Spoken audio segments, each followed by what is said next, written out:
Depuis 2020, le Covid-19 a bouleversé nos vies, en particulier celle des seniors, qui ont été très isolés. Mais quel a été vraiment l'impact de la pandémie sur leur santé mentale, leur morale et leur qualité de vie ? Et quels sont les besoins de ces personnes en matière de spiritualité ? Ces questions sont posées par des chercheurs de l'Université de Lausanne et du CHUV qui, pour y répondre, ont notamment effectué des entretiens qualitatifs avec, entre autres, un échantillon de population bien spécifique. Des seniors bénévoles qui donnent de leur temps à d'autres seniors, par exemple à ceux qui bénéficient d'aide à domicile. Dans ce podcast, nous vous proposons de découvrir leurs recherches actuellement en cours, financées par le Fonds national suisse.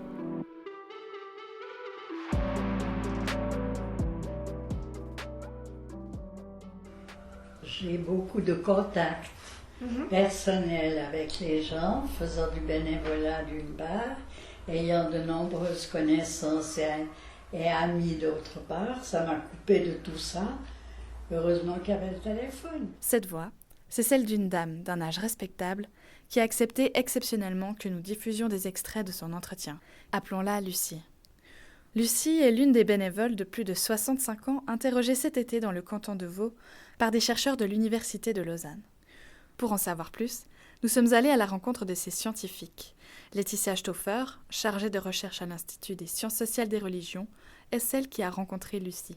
Elle commente l'extrait que nous venons d'entendre. Peut-être juste pour recontextualiser le cadre de notre étude, donc on s'intéresse à deux populations âgées de 65 ans et plus. Donc d'une part des personnes qui bénéficient d'aide et de soins à domicile et d'autre part des bénévoles engagés soit dans des associations ou des communautés religieuses. Pour ce qui concerne la situation de Lucie, donc comme vous avez dit, elle a un âge respectable, elle a 91 ans, donc parmi notre population, c'est aussi une des bénévoles le plus âgées qui a accepté de participer à notre étude. Et donc, le cadre de cette question, lorsqu'on rencontre ces personnes, on leur pose une première question d'ouverture, notamment dans ce cadre-là, de savoir quels ont été les 2 ou 3 événements qui ont été les plus importants pour eux ces 2 dernières années. Et donc, pour cette personne, elle a mentionné le Covid, ce qui est parfois le cas et parfois pas le cas selon nos répondants.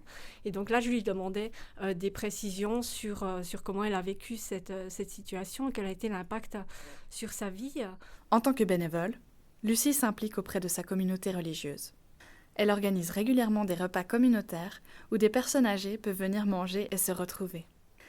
Les seniors qui donnent de leur temps à d'autres seniors, c'est, comme l'a dit Laetitia Stauffer, l'une des populations qui a intéressé les chercheurs. Si on regarde un petit peu les chiffres de l'OFS, ils nous disent qu'il y a à peu près 39% de la population en Suisse qui effectue du bénévolat, en s'intéressant uniquement donc, au bénévolat formel. Et dans ce cadre-là, les personnes qui contribuent le plus, c'est la catégorie d'âge entre 60 et 74 ans. 45% d'entre eux sont actifs dans le bénévolat formel. Donc, et ils sont encore 37% à partir de 75 ans. Donc, c'est des forts contributeurs en fait, au tissu tant associatif que dans les communautés religieuses. Avec l'interruption du Covid, ça instaure une situation assez spécifique du fait que ces personnes qui étaient avant des aidantes sont considérées pendant ce temps-là par les autorités sanitaires notamment comme une population à risque, avec un certain nombre de conséquences pour eux, donc le plus souvent une interruption de leur activité bénévole. Pour ces bénévoles, mais aussi pour les personnes âgées à domicile, c'est des conséquences en termes de distanciation sociale, ou notamment en termes de distanciation physique avec les proches, avec la famille, avec les amis, avec l'entourage.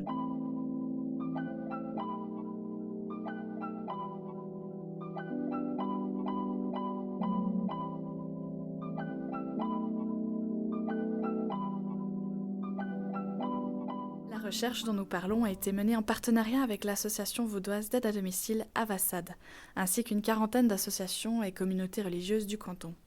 Consacrée à la période de Covid, cette étude n'est qu'un volet d'un projet plus vaste, dirigé depuis 2019 par le professeur Pierre-Yves Brand en collaboration avec Étienne Rochat du CHUV.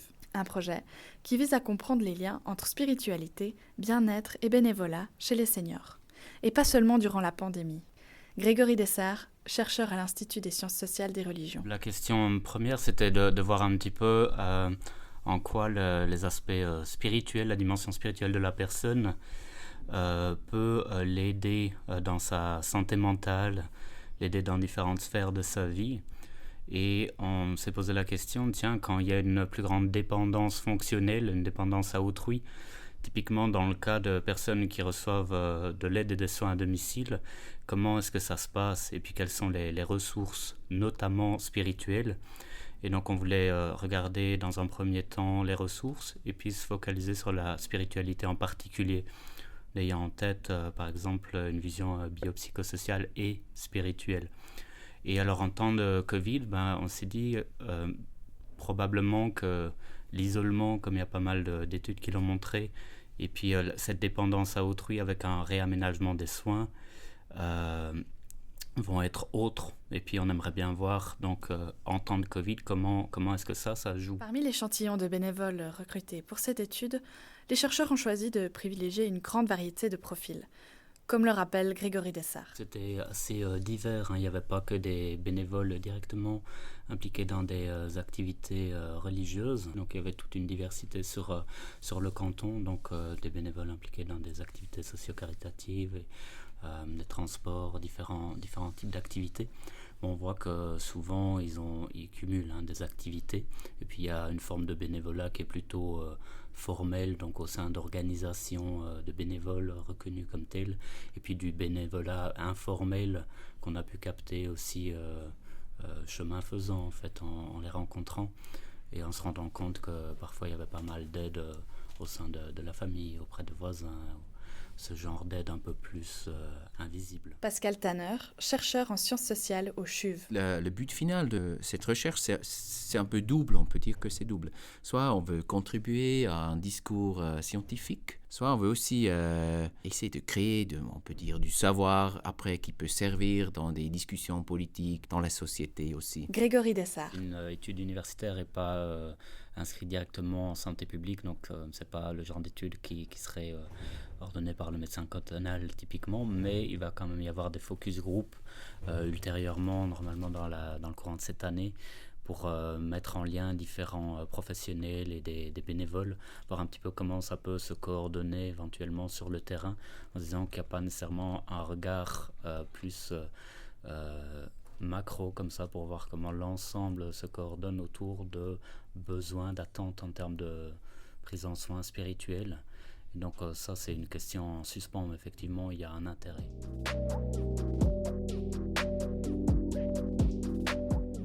Il m'interdisait d'aller faire des courses. Et ma fille me faisait les courses, elle déposait derrière la porte, elle sonnait.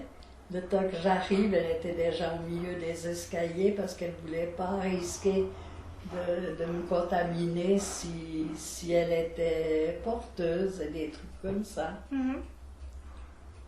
Comment vous avez vécu ces interdictions-là ou ce souci que les autres vous portaient?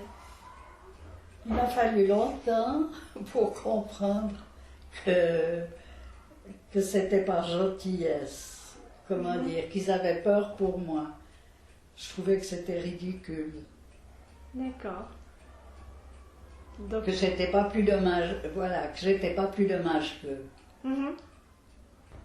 Alors j'ai eu été, très honnêtement, à la Migros, sans dire à personne, parce qu'il me manquait un demi-litre de lait. Mm-hmm. Je voulais pas téléphoner à ma fille, qui travaille, de m'amener un demi-litre de lait. Vous voyez ce que je veux dire? Oui, oui. Donc vous leur disiez rien? Je disais rien. Ce qui est intéressant dans cet extrait, c'est qu'elle nous parle d'interdiction. Donc le « il », ça se réfère à l'un de ses fils et l'une de ses filles. Et ce qui nous intéresse vraiment dans notre étude, c'est de voir non seulement les conséquences pour ces personnes, mais aussi quelle est leur agentivité par rapport à ces situations-là, comment ils ont réagi, quelles ressources ils ont pu mobiliser, et également comment on le voit en termes de relations sociales qui peuvent s'établir tant dans les bénévoles avec les responsables d'associations, que c'est souvent les responsables d'associations qui ont en quelque sorte suspendu les activités des bénévoles, avec ou sans leur accord. Eux, ils se sentaient plutôt stigmatisés assez souvent par rapport à ces situations-là. Ils se sentaient très capables de continuer leur activité, mais également avec la famille, où parfois les distanciations étaient discutées en famille, mais c'est aussi parfois les enfants, par souci, par peur, qui prenaient un peu des décisions pour les personnes âgées. Donc pour nous, ça nous intéresse aussi de voir comment ces personnes ont une forme d'agentivité, peut-être parfois alors pour respecter les décisions des autres, ou que les autres prennent pour eux, mais aussi parfois pour contourner certaines règles qui ont été établies. Voir ici pour l'exemple de Lucie qui nous raconte que voilà, elle allait faire ses courses sans en parler à ses enfants. Au même titre d'autres bénévoles qui continuaient de maintenir des liens avec des bénéficiaires, mais en ayant un avis contraire de leurs responsables. Donc voilà, c'est aussi toute cette marge de manœuvre et aussi toutes les formes de stigmatisation qui peuvent être liées aussi à cette population spécifique. Ou bien sûr les conséquences concrètes que ça peut avoir sur les formes d'isolement ou de redéfinition des liens sociaux. Outre le confinement, le port du masque a également pu contribuer à isoler certains seniors. Comme l'explique dans cet extrait une autre bénévole qui a participé à l'étude, interrogée cette fois par Grégory Dessart. Parfois, on ne va pas se réunir parce que mon mari est un peu sourd et le masque, ça ne lui convient pas du tout parce qu'il ne peut pas lire sur les lèvres.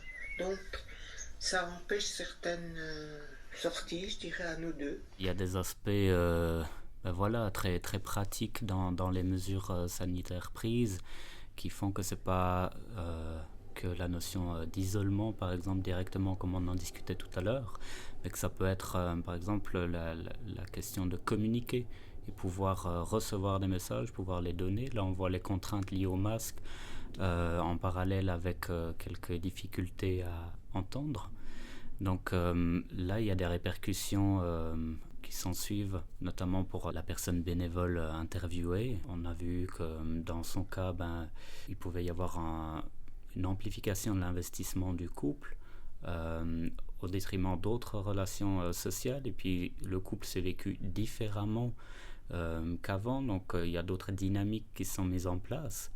Et puis pour cette personne bénévole qui bénéficie aussi donc elle fait de l'accompagnement spirituel, une partie de ses activités se sont maintenues et elle dit en bénéficier aussi en retour de par ses activités. Ça l'empêche de réfléchir trop à ses problèmes et puis ça lui permet d'exprimer sa valeur de partage et d'entraide qui est vraiment fondamentale pour elle. Puis on voit que là c'est assez chamboulé indirectement de par des contraintes sanitaires et qui ont un impact autre sur son mari. Donc par répercussion comme ça, on voit qu'il y a des restructurations en fait dans la dynamique familiale auxquelles on ne serait pas attendu.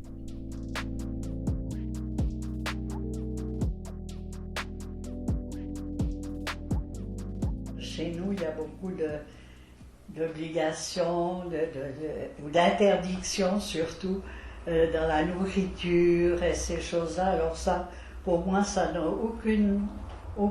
ça veut rien dire. Pour moi, je suis très proche de la religion, mais dans le cœur, pas l'estomac. Qu'est-ce que ça veut dire justement cette religion proche du cœur ? De donner, de faire du bénévolat, de participer à la vie communautaire. Notre intérêt pour le bénévolat est aussi lié au fait de vouloir essayer de comprendre dans quelle mesure cet engagement peut être en lien avec des motivations religieuses, humanistes ou autres, ou pas d'ailleurs. Et donc ça implique pour nous dans notre recherche d'une part d'investiguer un petit peu la diversité et la complexité de la religiosité des personnes rencontrées et de voir dans quelle mesure cette dimension religieuse s'articule à leur activité de bénévole.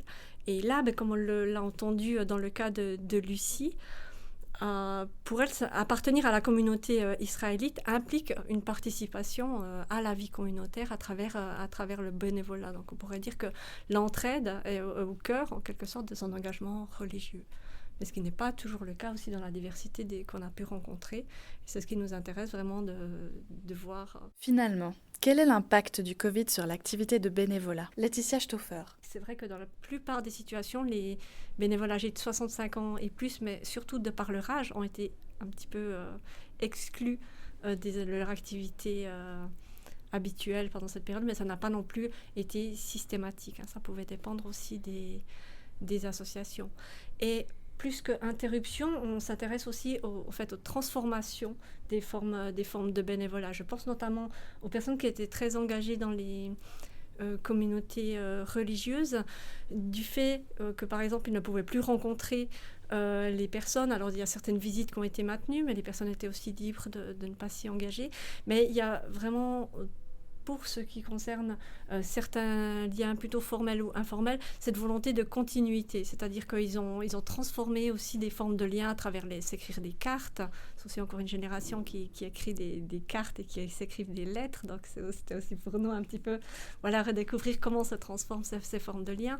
Et c'est vrai que le téléphone, comme on l'a vu avec Lucie, et d'autres formes de communication sont aussi maintenues. Il y a quand même eu des continuités aussi dans cette assistance, dans ce soutien aux personnes à domicile. Vous venez d'entendre Laetitia Stauffer, Grégory Dessart et Pascal Tanner sur leurs travaux. Ils étudient actuellement le bien-être et la spiritualité des seniors en temps de Covid. Ce volet de recherche consacré spécifiquement à la période de pandémie est soutenu par le Fonds national suisse, mais le projet général d'études est financé, lui, par la Fondation Linarts, un projet porté par le requérant Pierre-Yves Brand, Zargalama Dandarova Robert et Jörg Stolz de l'UNIL, ainsi que pour le CHUV, Étienne Rochat et Isaline Favre. Merci pour votre écoute et à bientôt pour un prochain podcast de l'Uniscope.